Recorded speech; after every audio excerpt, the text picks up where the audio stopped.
So what we're gonna do now is we're gonna set up a Facebook pixel on our WordPress based website. So to start we need to navigate to admin side of your WordPress installation and go to plugins, add new plugin. Here we need to get the new plugin installed, which is called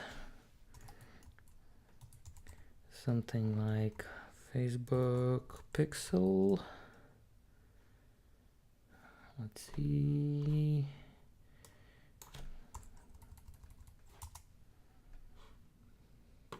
Here we go. Facebook Pixel by Pixel Your Site. Right, this one about 50,000 installs with a good star rating. I used this on a couple other installations and it has a couple nice features that work quite well. So let's click on this install now button.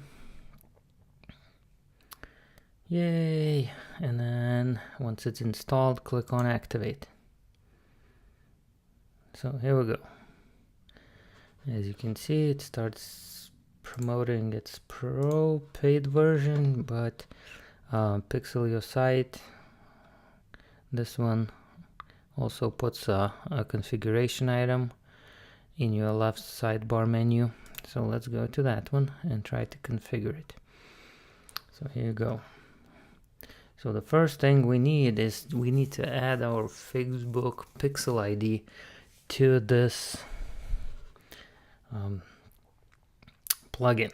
So to do that, we need to go into the ad manager into Facebook and find our Facebook Pixel ID. So you need to go to your Facebook page, click on this little arrow right here to get the drop down menu and navigate to create ads or manage ads. One of these two will take you into the ad manager.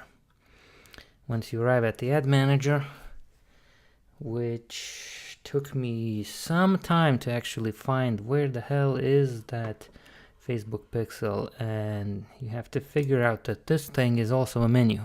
So here you go, you have pixels here. So I have one already set up. I need this pixel ID.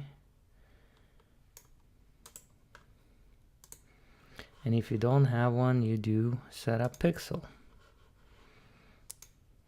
Right, for example, if you don't have a WordPress based website, you would need to put this script in every single page of your website. So if you have another content management system, you can actually probably insert that into the header or the footer of your website using some sort of either plugin or adding it into the template there or something like that. Anyway, so we grab the pixel ID, and so let's go back to our to our WordPress and insert our Facebook ID here. So you see there are some pro features. We don't need those unless you're running like an e-commerce site. You can then probably would spend some money because you're making some money. But for your like regular website, blog, or small business website, the regular version just works just fine. So put the pixel code in the header. So what that means is that it will be loaded in the beginning of your website, not towards the end. So if you have like lots of images and other things, you may not, users may not even wait that long, and the footer will never get executed. So your tracking code may not get executed. So I always put it in the head. And so let's go and look at other options that are configured out of the box. So you want to do enable general event setup. General event. Okay, so this is a good idea. What they're suggesting here to put in a delay, right, for the bounce user. So if somebody clicks accidentally and ends up on your website, like in the ad or on your post but somehow misses what they were clicking on. It just accidentally clicks here, gets to your website, and immediately clicks the back button because they didn't want to come here, right? You want to exclude those people from being captured, right, as the visitors who wanted to see your website. So I usually put about 10-second delay in here because that's usually how long people stay, who are looking at your website to, read and just get the general feeling what's going on. So you can enable it on post pages, taxonomies. I usually don't because eventually you will end up at the page. So if they look at some like category list, I don't usually track that. Search events. So if they search for something on your website, also good. I usually remove all these. So if I'm logged into the back end and I'm working on a website, I want to remove myself from being tracked and inflate those counts. So that's about it. And then you need to click this activate general settings and click save settings. Hooray! So I think we're done.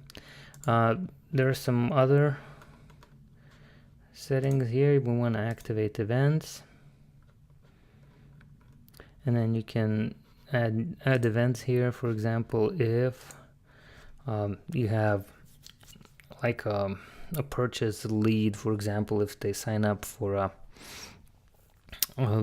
email list or something like that, so you want to track some sort of event and put for example, if they're signing up for a mailing list, right? You add them to your MailChimp, Aweber, or something like that. And then after they get added, you get redirected to a thank you page. This is where you would put in a thank you page, not the page where you capture their information, because they may not fill it out. So we want to put in the actual landing page where they end up after the sign up is complete, right?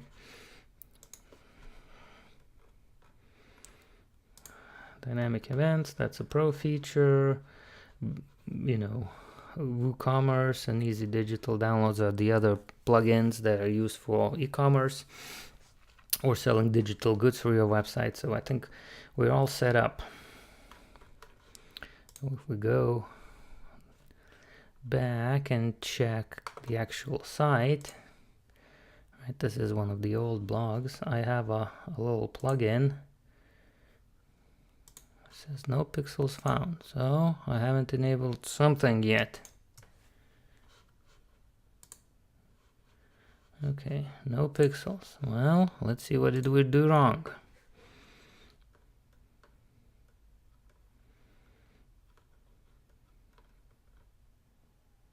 Oh, we wanted to wait 5 seconds. Okay, let's make that a little shorter.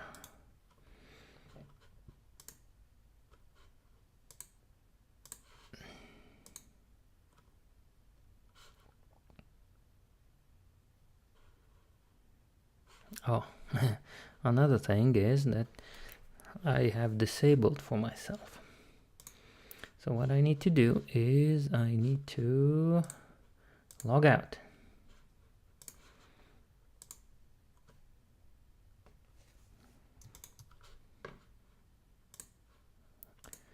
Also need to log out here.